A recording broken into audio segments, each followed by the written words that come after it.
Hello, what's up guys? So, ayun, good morning and welcome back to my YouTube channel.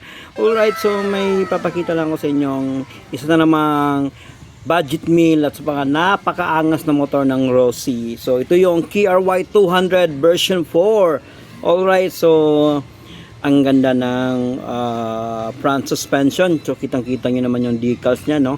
So, ito yung makina niya. Tapos, may nakalaki na 200. Ito yung gulong. So, design talaga pang off-road siya, no? Alright, so dito naman tayo sa gilid.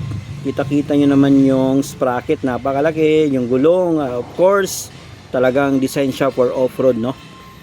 Yan, dito naman tayo sa harap. Right, ganda ng handlebar. So, of course, yung one is digital, yung panel gauge. Tapos, ayan. So, yung susi nasa gilid pa rin. Katulad pa rin ng version 1 and 2 and 3. Alright, so, pakita natin disc brake sa likod. Alright, so, sa harap naman, ito yung itsura niya. So, parang may kamukha siya, no? So, yan. Rossi 200. So, ito naman yung variant na color blue. Napakaangas rin, no? So, Rossi 200. So, Euro 3 pala siya.